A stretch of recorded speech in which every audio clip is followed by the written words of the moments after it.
Al-Iman TV, sarana penyubur keimanan. Assalamualaikum warahmatullahi wabarakatuh.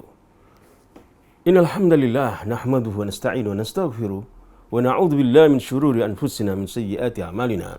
Man yahdihillahu fala mudilla lahu man yudlil fala hadiyalah. Asyhadu an la ilaha illallah wa asyhadu anna Muhammadan abduhu wa rasuluh. Ya ayyuhalladzina amanu taqullaha haqqa tuqatih wa la tamutunna illa wa antum muslimun. Ya ayyuhan nasu taqu rabbakum alladzi khalaqakum min nafsin wahidah wa khalaqa minha zawjaha wa batha minhuma rijalan katsiran wa nisaa'a wattaqullaha alladzi tasaaluna bihi wal arham innallaha kana 'alaikum kana 'alaikum raqiba. Amma ba'd. Pemirsa Al-Iman TV maupun pendengar radio Suara Al-Iman dimanapun Anda berada, kita bersyukur kepada Allah Subhanahu wa Ta'ala atas nikmat Allah yang Allah berikan kepada kita. Nikmat iman, nikmat kesehatan, nikmat di mana kita diberikan oleh Allah segala yang dunia ini untuk kita gunakan untuk beribadah kepada Allah Subhanahu wa Ta'ala. Dan pada pertemuan kita kali ini, kita akan masih membahas tentang kejahatan-kejahatan syaitan, dan kita akan mengambil sebuah bahasan tentunya amalan-amalan yang mencegah kita, menyelamatkan kita dari kejahatan syaitan. Dan tentunya di hari-hari ini kita memohon kepada Allah Subhanahu wa Ta'ala agar Allah Subhanahu wa Ta'ala memberikan kepada kita kesabaran atas musibah-musibah, atas apa yang Allah berikan kepada kita, maupun kepada kaum muslimin lainnya. Kita mohon kepada Allah SWT agar memberi kesabaran kepada mereka. Dan di hari-hari kita menghadapi wabah, di mana wabah ini menimpa kepada seluruh umat di dunia, termasuk di negeri kita. Maka kita senantiasa berdoa kepada Allah SWT, ya Allah, kami berlindung padamu dari penyakit-penyakit yang keji, penyakit-penyakit yang berat yang menimpa kami. Kami mohon kepada Allah SWT, kita memohon kepada Allah SWT agar Allah melindungi kita dari penyakit-penyakit yang berat, wabah-wabah. Dan tentunya sebagaimana syair mengatakan, idza kunta fi ni'matin far'ah, jika engkau berada dalam satu nikmat, maka peliharalah nikmat itu. Fa innal ma'asi tuzilun ni'am, karena kemaksiatan itu menghilangkan nikmat-nikmat. Wa hafidh 'alaiha bi syukrillah, jagalah nikmat Allah Subhanahu wa Ta'ala yang Allah berikan kepada kita dengan mensyukurinya. Fa syukrul ilahi yuzilun naqam, karena bersyukrul ilahi yuzilun naqam, karena bersyukur kepada Allah, mensyukuri atas apa yang Allah berikan kepada kita, akan menghilangkan azab Allah Subhanahu wa Ta'ala. Maka nikmat yang Allah berikan kepada kita, nikmat iman, nikmat Islam, ini yang awal, nikmat yang awal yang harus kita pelihara, kita jaga, karena nikmat yang terbesar yang Allah berikan kepada kita adalah nikmat iman. Beriman kepada Allah, menjauhi kesyirikan, mentauhidkan Allah SWT, ini nikmat yang besar. Kemudian tak kepada Allah, menjauhi kemaksiatan kepada Allah SWT, ini nikmat yang besar yang Allah berikan kepada kita. Maka sebagaimana dalam syair, idza kunta fi ni'matin far'a, jika kita dalam satu kenikmatan, maka peliharalah dengan cara kita memberikan apa yang Allah berikan kepada kita. Memberikan apa yang Allah berikan kepada kita untuk dapat beribadah kepada Allah, taat kepada Allah, jauh dari kemaksiatan. Itulah arti mensyukuri nikmat Allah. Maka kita bertanya pada diri kita, iman dan Islam yang Allah berikan kepada kita, sudah kita memberikannya kepada Allah atau kita gunakan untuk beribadah kepada Allah? Nikmat iman, Allah memberikan kepada kita Al-Quranul Karim, sudah kita pergunakan untuk beribadah kepada Allah? menjalankan perintah Allah.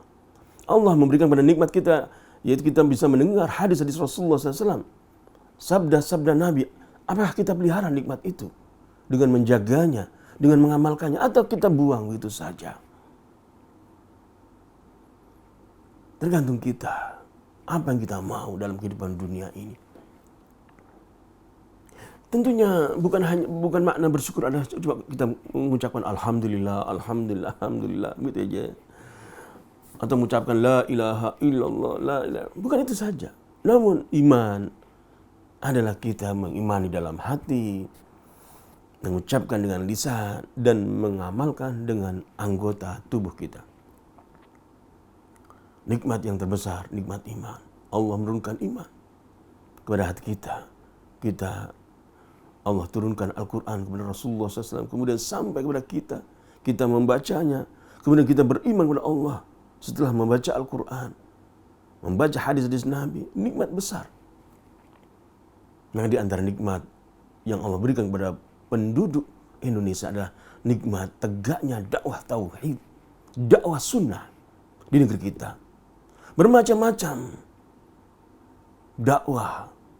Namun yang kita seru adalah dakwah tauhid, mengajak manusia untuk menyatakan ubudullah, untuk mengatakan la ilaha illallah, beribadah kepada Allah dan jauhlah sembah selain Allah. Mengajak manusia untuk mengatakan la ilaha illallah, tiada sembahan yang berhak disembah melainkan Allah.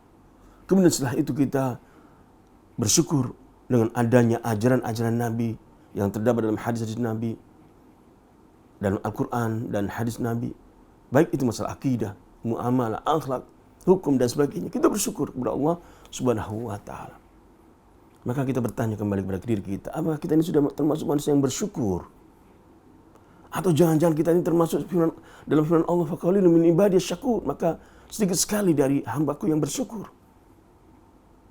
Kita bersyukur sebagai seorang muslim, namun kita belum secara menyeluruh melaksanakan perintah Allah dalam Al-Quran, mengamalkan hadis-hadis Nabi. Kita menganggap keduanya adalah sebagaimana kitab suci, namun tidak wajib diamalkan. Diamalkan di waktu masjid saja, sholat saja. Coba kita bertanya kepada diri kita sendiri. Nikmat apakah setelah keimanan kepada Allah Subhanahu wa taala seorang muslim diberikan nikmat Islam yang besar yang diberikan kepada kita saat ini? Maka tentunya nikmat yang besar yang Allah berikan kepada kita adalah nikmat kesehatan. Kesehatan.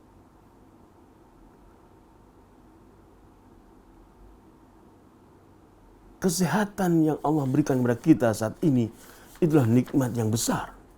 Kita mendengar di negeri lain, di Italia misalnya, bagaimana banyak manusia, ribuan manusia mendapatkan penyakit. Ada yang meninggal. Namun kita saat ini Allah memberikan kepada kita nikmat sehat. Lalu siapa yang memberi sehat ini? Tuhan. Tuhan yang mana?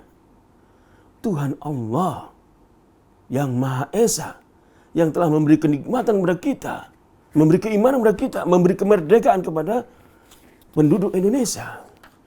Tuhan Allah, Allah Subhanahu wa taala. Maka salah satu doa kita kepada Allah, kepada Tuhan yang Maha Esa adalah doa yang diajarkan Rasulullah sallallahu alaihi wasallam dalam sebuah hadis Rasulullah SAW, yaitu memohon kepada Allah Subhanahu wa taala al-afiyah. Dalam hadis ini benar dalam satu hadis, benar dalam satu kejadian Rasulullah SAW dikisahkan di sini dalam sebuah hadis an Anas radhiyallahu anhu. Hadis ini akhrajal Bazzar, disahihkan oleh Al-Alama Al-Albani fi Sahihah. Dalam kitab Sahihah disahihkan oleh Al-Imam Al-Albani, hadis nomor 2197. Pada suatu ketika anna Nabi sallallahu alaihi wasallam marra biqaumin mubtalin. Benar suatu ketika Rasulullah SAW melintasi suatu kaum yang mereka mendapatkan musibah. Faqal, lalu Rasulullah sallallahu alaihi wasallam bersabda, hadis ini sahih. Amma kana haula'i yas'aluna Allah al-afiyah? Tidakkah mereka memohon kepada Allah al-afiyah? Ucapan ini Rasulullah tujukan kepada mereka yang mendapatkan musibah. Al-afiyah. Apa itu al-afiyah? Hiya difa'ullahi 'anil 'abdi. Yaitu pembelaan Allah, pertolongan Allah terhadap seorang hamba.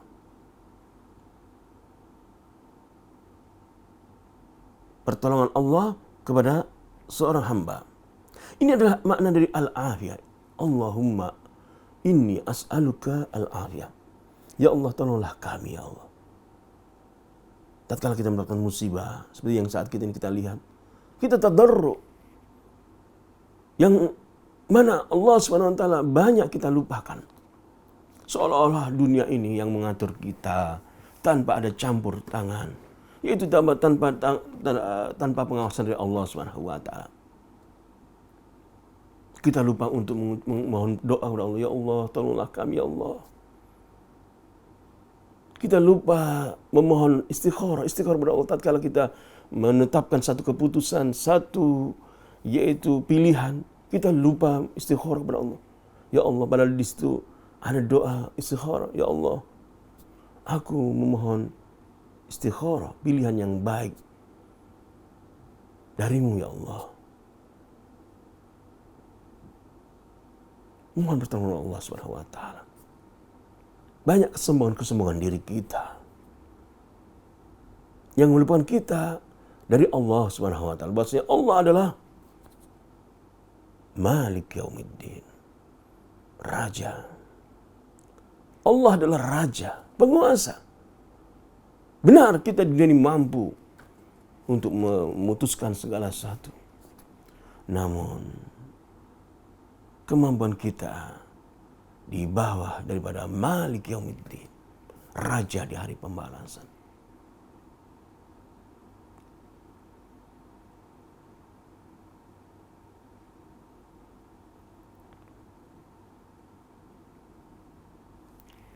Al-afiyah.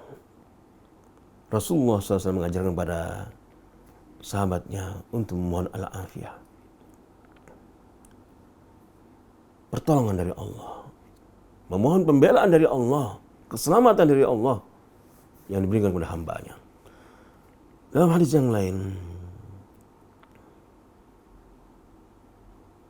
An Ibnu Abbas radhiyallahu anhuma anna Nabiy sallallahu alaihi wasallam qala li ammi anna Nabiy sallallahu alaihi wasallam qala li ammi. Ini hadis dari Abdullah bin Abbas. Rasul berkata kepada ayah daripada Abdullah bin Abbas, paman beliau, saudara daripada ayah beliau, Abbas bin Abdul Muttalib, aktsirid du'a bil afiyah. Perbanyaklah doa memohon al-afiyah. Allahumma inni as'aluka al-afiyah. Allahumma inni as'aluka al-afiyah.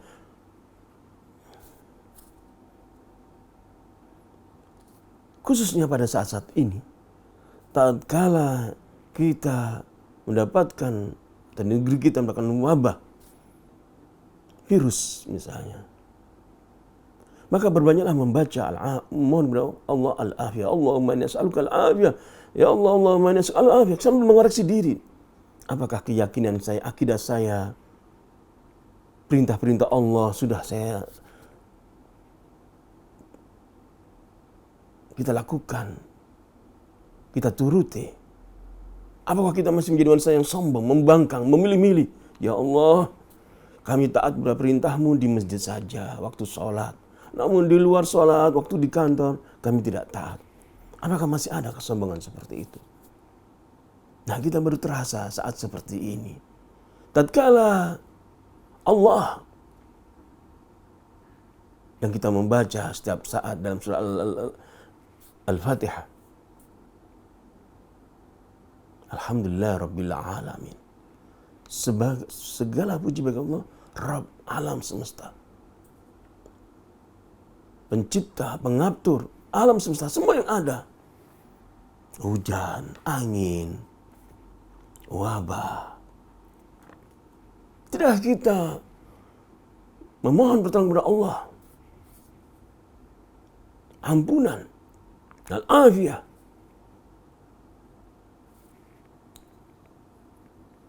Jika dahulu kaum Nabi Musa alaihissalam diberikan wabah yang banyak,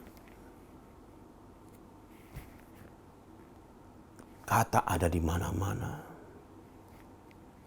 serangga, maka mereka diingatkan untuk tadarruk kepada Allah Subhanahu wa taala. Taubat kepada Allah Subhanahu wa taala.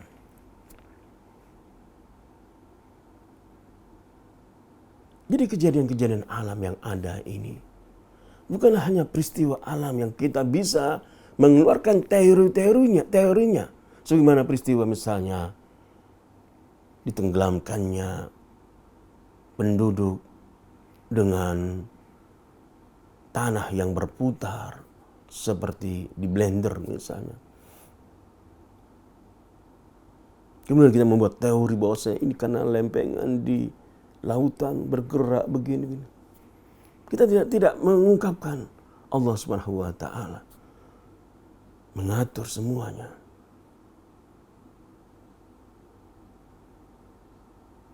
Saudaraku, wa fil hadis dalilun ala anna su'al Allah al-afiyah yadfa kulla baliyah wa yarfa kulla mihna.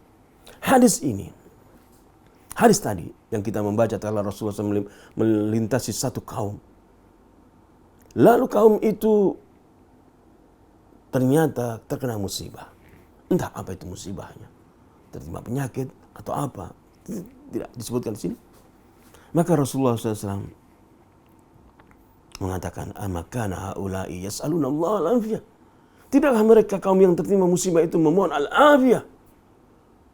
Allahumma inna nas'aluka al-afiyah ya Allah. Kami mohon padamu al-afiyah ya Allah. Pertolonganmu ya Allah.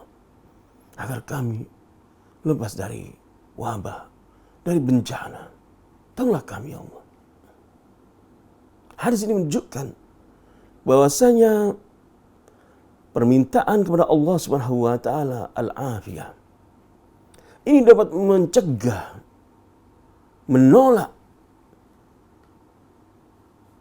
segala bahaya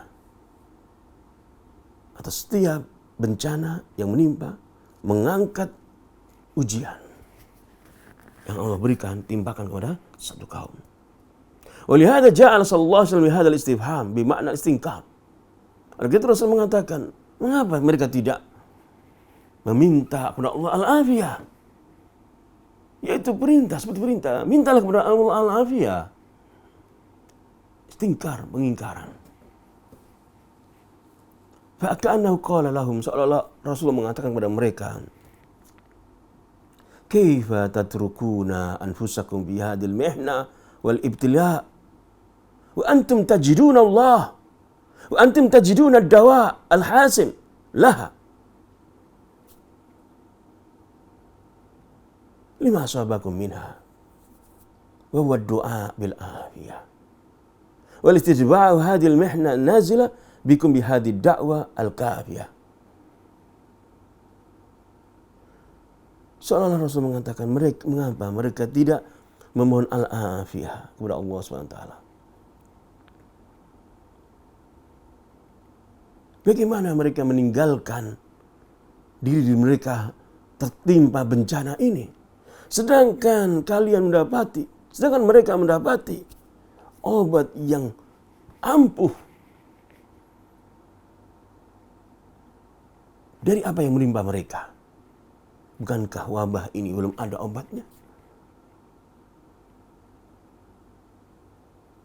Sedangkan kita diperintahkan oleh Rasulullah SAW untuk memohon al-afiyah. Allahumma inna nas'aluka al-afiyah.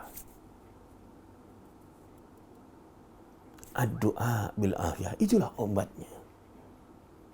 Marilah kita mohon kepada Allah SWT. Permohonan, ya Allah, kami memohon kepadamu al-afiyah. Apa itu al-afiyah? Difa'ullah anil abdi. Pertolongan Allah. Mari kita bersama-sama, ya Allah. Kemudian mengerahkan sebab-sebab setelah itu dengan mencuci tangan, sering mencuci tangan, menutup wajah, menjauhi tempat-tempat berkumpul di warung-warung dan sebagainya yang berjarak berdekatan. Seandainya terpaksa pun hendaknya berhati-hati. Sebab-sebab kita lalui. Setelah kita memohon kepada Allah Subhanahu wa taala, bertawakal kepada Allah, ya Allah, Allahumma inna nas'aluka al-afiyah. Makan makanan yang mengandung kekuatan tubuh, vitamin C misalnya, buah-buahan. Saudaraku pemirsa Haliman TV, mau mendengar radio Haliman dimanapun Anda berada. Dan jangan lupa tentunya, setelah kita berusaha melakukan sebab-sebab secara kedokteran, dan juga kita juga harus melakukan sebab-sebab secara agamis. Seperti contohnya tadi itu adalah memohon al-afiyah. Mohon kepada Allah al-afiyah, keselamatan. Kemudian juga di antara hal-hal yang kita terapkan agar Allah menolong kita dalam kita berusaha secara sebab-sebab kedokteran. Kita juga melaksanakan sebab-sebab secara agama, menghilangkan kemaksiatan-kemaksiatan. Maka mulai saat ini kita melihat apa saja kemaksiatan menurut agama ini. Secara jujur hati kita mengatakan apa? Tentunya sebagai penghukum apakah itu kemaksiatan atau kemungkaran, itulah kitabullah dan sunnah Rasulullah Sallallahu Alaihi Wasallam. Karena ini berasal dari Tuhan. Al-Quran. Alif Lam Mim. Dzalikal kitab la raiba fi hudal lil muttaqin. Al-Quran adalah petunjuk bagi orang bertakwa. Tidak ada keraguan padanya. Allahu nazzala al-kitab. Allah menurunkan Alkitab Al-Quran.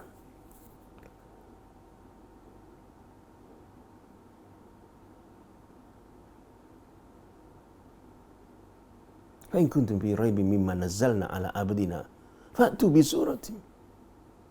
Jika kalian ragu terhadap Al-Quran yang diturunkan kepada Rasulullah SAW, datangkanlah satu surat. Kita semua yakin bahwa Al-Quran adalah kitab suci yang diturunkan oleh Tuhan, yang Allah Subhanahu wa taala turunkan. Namun soalnya kita jadikan Al-Quran sebagai sesuatu yang kita jauhi, kita cetak, kita terjemahkan, namun tidak kita amalkan. Maka saat inilah kita mengoreksi diri kita. Saat adanya peringatan-peringatan dari Allah inilah saat kita mengoreksi diri. Jangan-jangan dosa yang kita lakukan sangat berat. Mudah untuk berjabat tangan dengan laki-laki dan perempuan yang bukan mahram. Bukan hanya berjabat tangan, pipi pun berciuman. Seolah-olah halal. Setelah saat ini kita tidak mau berjabat tangan. Bukan hanya kepada perempuan saja, laki-laki pun kita tidak mau. Maka saatnya kita mereaksi diri dari sebab-sebab syariat yang menyebabkan kita terjaga dan mendapatkan al-afiyah dari Allah Subhanahu wa taala. Contoh tadi tentunya adalah kita berdoa kepada Allah Subhanahu wa taala. Sebab yang kita lakukan untuk menolak bala, menolak bencana. Kemudian juga jangan lupa adalah kita juga menjauhi kemaksiatan. Nah, di sini kita akan menyebutkan salah satu kemaksiatan yang ada di rumah-rumah kita. Kita bersihkan dari kemaksiatan-kemaksiatan yang menyalahi tuntunan kitab suci kita yang ada di rumah kita.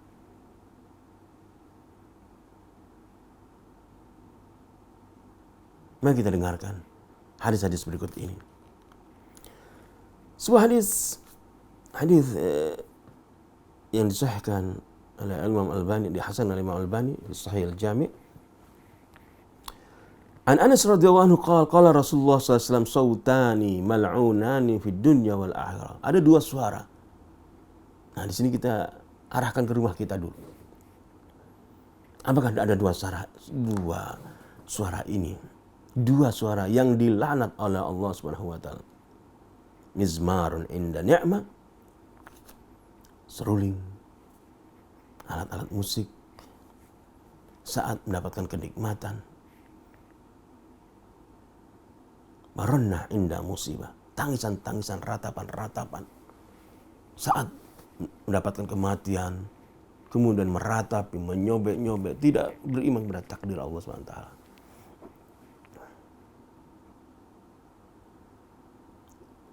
Alat-alat musik misalnya, di sini digambarkan adalah mizmar. Ini ada hal-hal yang dilarang dalam agama kita, agama Islam. Jika Anda menghalalkan, maka tunjukkan hadisnya.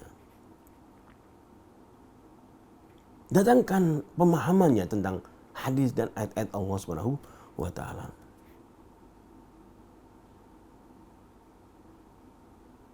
Bahkan dalam hadis Rasulullah SAW bersabda, yakunanna min ummati aqwamun yastahilluna al-hir wal harir wal khamr wal ma'asif. Akan datang dari kalangan umatku satu kaum yang menghalalkan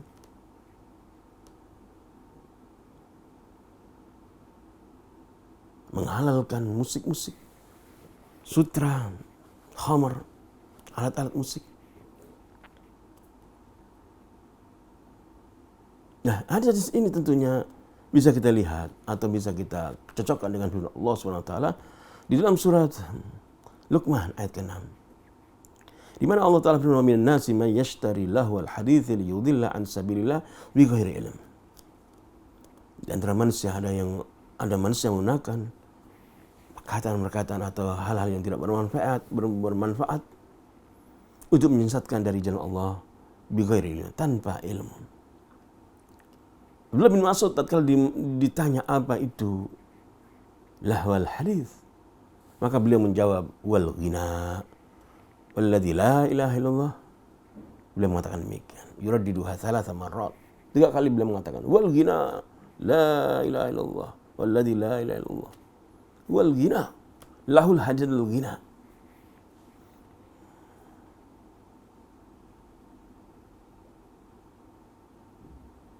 Hal-hal yang melalaikan dari berzikir kepada Allah Subhanahu wa taala, dari alat-alat yang melalaikan dari ayat Allah Subhanahu wa taala, alat-alat untuk bermain musik dan sebagainya. Saudaraku, ini di antara suara yang harus kita bersihkan dari, yaitu rumah kita, yang mendatangkan bala, kemurkaan Allah Subhanahu wa taala. Baik itu berupa musibah, penyakit dan sebagainya. Dosa-dosa kita.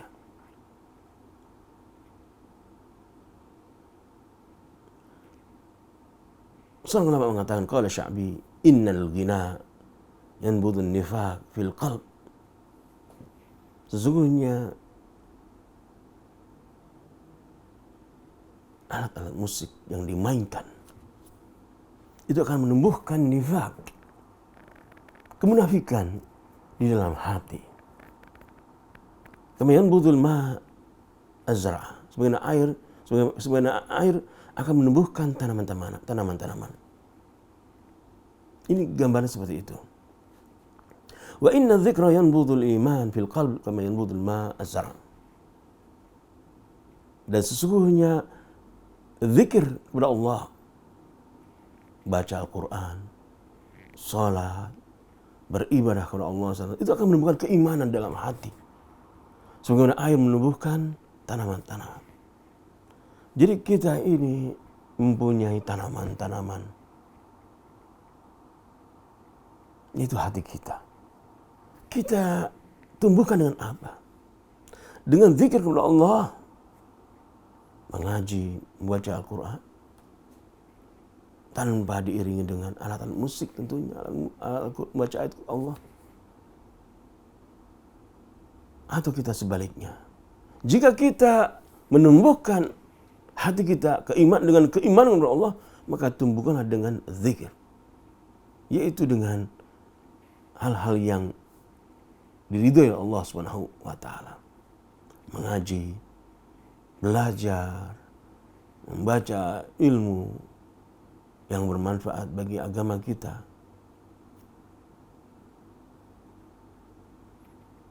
Sebaliknya jika tidak demikian, maka akan timbul kemunafikan dalam hati kita. Yang pertama tentu adalah suara daripada alat musik. Maka kita berusaha mengganti suara alat musik dengan suara-suara Al-Quranul Karim. Dengan suara-suara pengajian. Dengan suara-suara yang sebelumnya kita tidak terbiasa.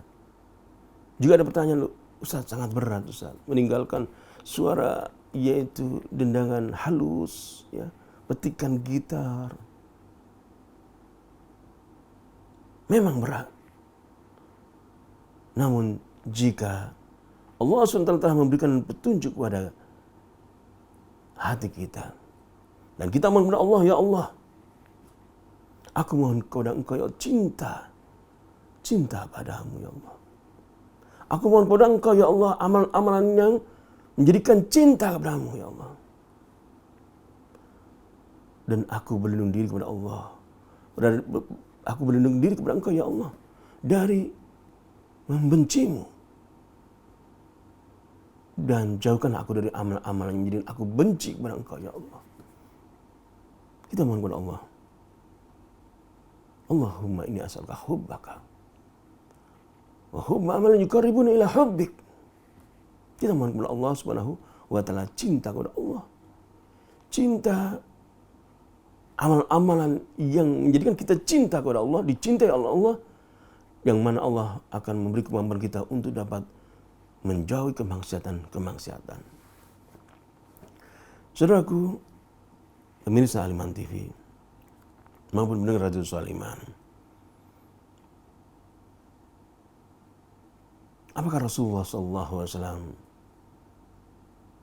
mengisi hatinya dengan selain berzikir, membaca Al-Quran, beribadah? Tidak. Rasulullah SAW senantiasa berzikir kepada Allah SWT, membaca Al-Quran, dan juga para sahabat Nabi. Kemudian suara yang kita harus hilangkan dalam rumah adalah suara lonceng. Kita mendengar suara lonceng misalnya, suara lonceng yang kita dengar di gereja misalnya.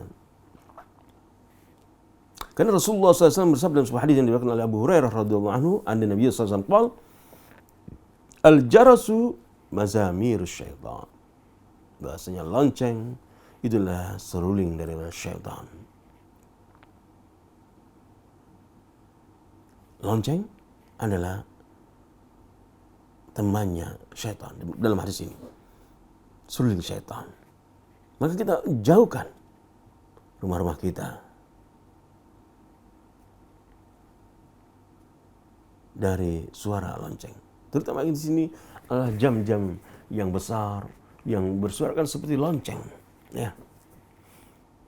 Adapun suara bel, suara jam yang tidak seperti lonceng, suara jam besar, itu tidak dimaksudkan dalam hadis ini. Kemudian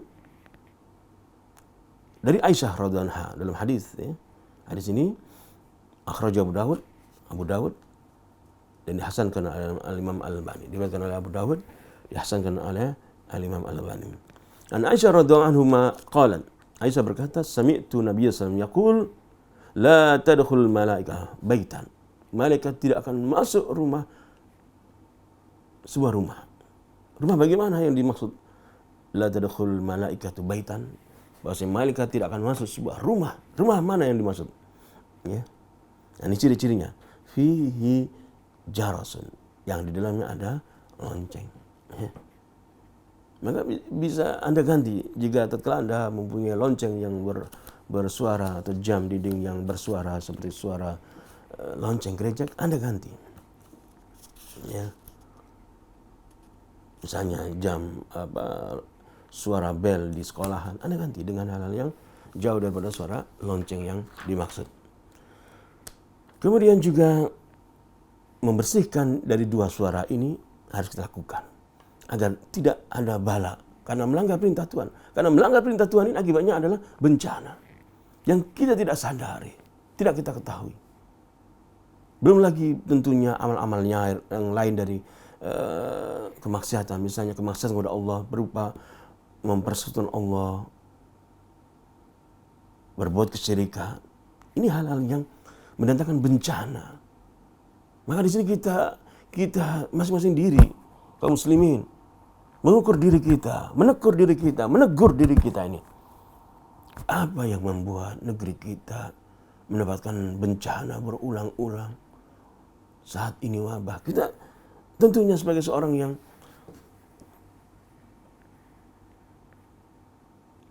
bijaksana, dia akan mengambil pelajaran dari musibah-musibah dari pengalaman hidupnya.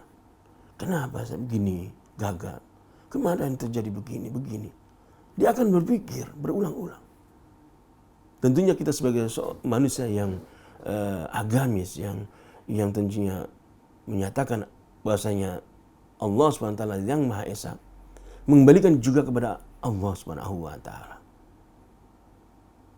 Oh, karena kami banyak bermaksiat kepada Allah. Oh, karena kita banyak melihat kesyirikan, tidak menegurnya, tidak mengarahkan agar manusia beribadah kepada Tuhan, tidak beribadah kepada selain Allah Subhanahu wa taala, bahkan meridhoinya, tidak mengingkarinya. Teguran-teguran dari Allah Subhanahu wa taala hendaknya kita ambil pelajaran.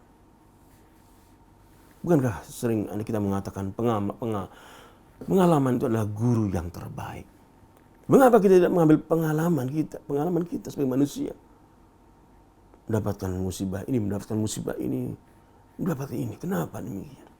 Dengan kembali kepada Allah SWT. Fafirru ilallah. Maka kembalilah kepada Allah SWT. Mohonlah ampun kepada Allah. Kita mohon ampun kepada Allah semua sama-sama. Kita memperbaiki taubat kita kepada Allah Subhanahu wa taala agar Allah Subhanahu wa taala mengangkat bala bencana dari negeri kita sehingga kita mendapatkan keamanan dalam perjalanan, tidak ada ketakutan seperti kekhawatiran saat ini kita pergi ke sana khawatir mendapatkan wabah dan sebagainya. Tidak bisa umroh, tidak bisa dan sebagainya. Kita dengan mudah tatkala Allah memberikan kepada kita keamanan, kesehatan, kita bisa kemana-mana. Dan kita mampu untuk beribadah kepada Allah Subhanahu wa taala. Kemudian yang terakhir adalah kita membersihkan rumah kita dari gambar-gambar dan patung-patung. Mungkin ini aneh bagi kita ya, membersihkan rumah dari patung dan gambar. Namun demikianlah hadis Rasulullah. Kita bertanya, kenapa aneh? Mungkin semenjak kecil kita tidak pernah mendapatkan pelajaran-pelajaran seperti ini. Kita tidak pernah membaca hadis-hadis Nabi, pelajaran keagamaan kita minim. Lalu kita membaca hadis ajaran Islam, seolah-olah yang aneh. Dan hal yang menyelisih sudah banyak di rumah-rumah. Ada lukisan manusia, lukisan yaitu hewan, patung-patung, benda hidup dan sebagainya. Maka bacalah hadis ini. Nabi Talha radhiyallahu anhu an Nabi sallallahu alaihi wasallam qala la tadkhulul malaikah baitan. Malaikat juga tidak akan masuk rumah. Rumah yang bagaimana? Kalau tadi hadis fihi jaros, di dalamnya ada lonceng. Di sini ada lagi. Fihi, di dalam rumah itu ada apa? Kalbun, anjing. Wala suratun, dan tidak ada juga surah, lukisan yang bernyawa.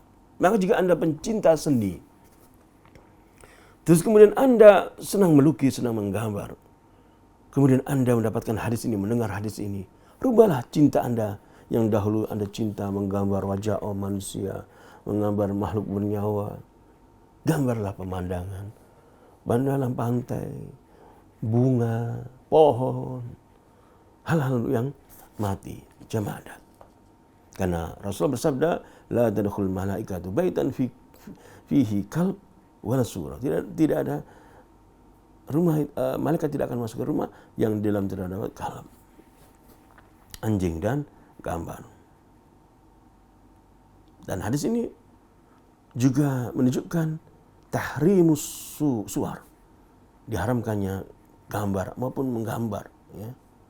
Lianna sababu liman iduhul malaika, karena gambar yang bernyawa, lukisan maupun patung, itulah penyebab manusia tidak, malaikat tidak masuki rumah manusia. Dan juga di sini anjing. Kita memang tidak boleh atau diajarkan untuk berkasih sayang atau terhadap hewan pun kita tetap, yaitu kasih sayang dalam arti kata yang tidak ada larangan dari agama. Namun di sini agama kita menganjur, tentunya Allah SWT, Rasulullah SAW bersabda bukanlah dengan hal yang dari hawa nafsu, namun dengan hal yang gaib, ilmu gaib nggak kita punyai. Maka Rasulullah menyatakan bahwasanya anjing itu penyebab rumah tidak dimasuki malaikat. Sedangkan malaikat membawa keberkahan rumah kita, ketentraman. Maka seorang muslim menjauhkan anjing dari rumahnya. Saudaraku, inilah hadis dari Rasulullah SAW berkaitan dengan hal-hal yang dilarang dalam agama kita, yang menjadikan kita cinta atau dicintai oleh Allah Subhanahu wa taala, dan menjadikan kita jauh dari bencana-bencana karena kita berpegang teguh menjalankan perintah Allah, berusaha menjalankan perintah Allah, menjauhi kemaksiatan, mentaati perintah Allah. Dan juga malah kita mau berbanyak di suasana saat-saat seperti ini dengan doa Allahumma inni as'aluka al-afiyah. Doa pendek. Allahumma inni as'aluka al-afiyah. Atau bahasa Indonesia, ya Allah, aku mohon kepadamu al-afiyah, pertolongan Engkau ya Allah. Karena Rasulullah SAW bersabda, amma kana haula'i yas'aluna Allah al-afiyah.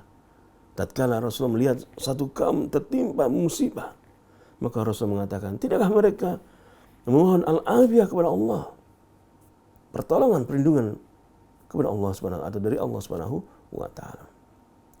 Dan mudah-mudahan ini atau pertemuan ini bermanfaat bagi kita semuanya, memberikan kepada kita satu motivasi maupun amalan yang kita pergunakan untuk mendekatkan diri kita kepada Allah Subhanahu wa taala. Insyaallah kita akan lanjutkan kembali pada pertemuan yang akan datang. Subhanallahi wa bihamdika, astaghfiruka wa atubu ilaik. Assalamualaikum warahmatullahi wabarakatuh.